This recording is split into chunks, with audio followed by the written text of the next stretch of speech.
হাজিরা 200 টাকা তারা কইছে।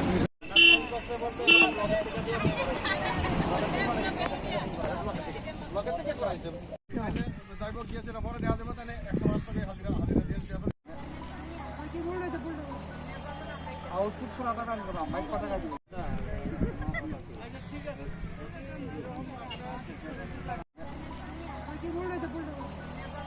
আউটপুট শোনাটা কাজ করলাম ভাই, কত টাকা দিব?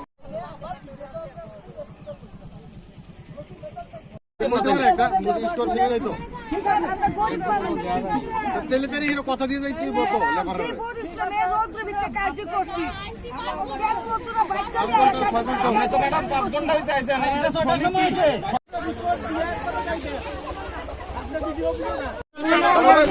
আউটপুট মেজারমেন্ট ধরা হচ্ছে 6 মিটার মতো, আর 26 মিটার মেজারমেন্ট পাস ধরা হচ্ছে, লম্বা ধরা হচ্ছে 15 মিটার। আর এখানে আউটপুটে বেশি 24 মিটার আর 15 মিটারের মতন পাস হয়েছে, আর তারা ডেপথ করছে 3 ফুটার মতো।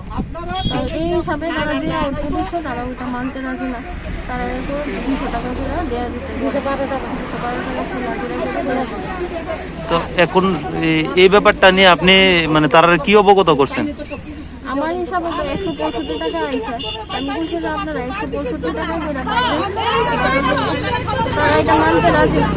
আচ্ছা, তারা যে দাবিটা করছে এটা কি মানে বাস্তব নি না করা যায়নি? এটা করা যায়। আপনার নাম? আমার নাম সুমিতা।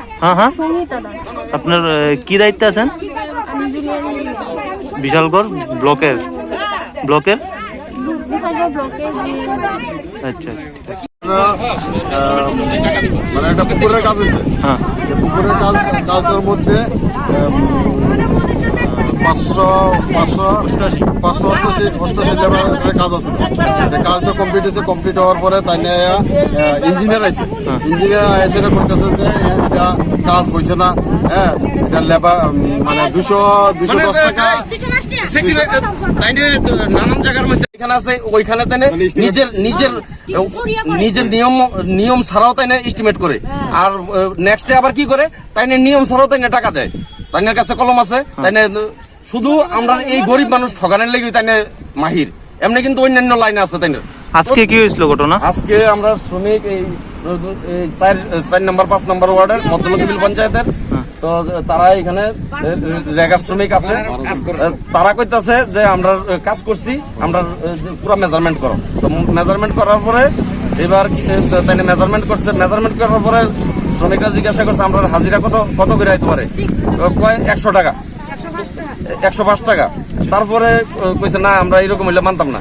এরপরে কতক্ষণ পরে কয় 165 টাকা, কয়েছে আমি 170 টাকা অব্দি দিয়ে দিতাম, আমি দিয়ে দেবো। নানান রকমের কথা কইতাছে, তাই না এক সময় একরকম করে, তাই না অরিজিনালি মাপ জুপ তাই না কোনো কিছুই জানে না আমরা যাই। আর শ্রমিকের সাথে শ্রমিকরা কয় আমরা কি কইবেন কই দিয়ে দেন, কয় আমার আটকে রাখো, আটকে রাখলে কি পাবো? আচ্ছা ঠিক আছে আটকে রাখো, কয় আমার আটকেলে আমিও কিন্তু ক্যারাটি জানি, তোমরাও ক্যারাটি মারুম। এখন শ্রমিকরা কি আশ্বস্ত করার পর তারা ছাড়ছেন না? শ্রমিকরা পুলিশ প্রশাসন সেটা কইছে যে আপনারা যদি কোনো কমপ্লেন থাকে আপনারা বিডিও সাহেবের সাথে গিয়ে দেখা করেন, দেখা করে তারা ন্যায্য পাওনা আপনারা তারা লইয়া দেন। এই কথা কওয়ার পরে পিএস থেকে লোক আইসা আবার পরে আমরা যদি আপনারা ন্যায্য টাকা না পান তাহলে কি করবেন? এই তো ন্যায্য টাকা না ব্লকে যাবো, তারা শ্রমিকরা ব্লকে গিয়ে ধর্ণা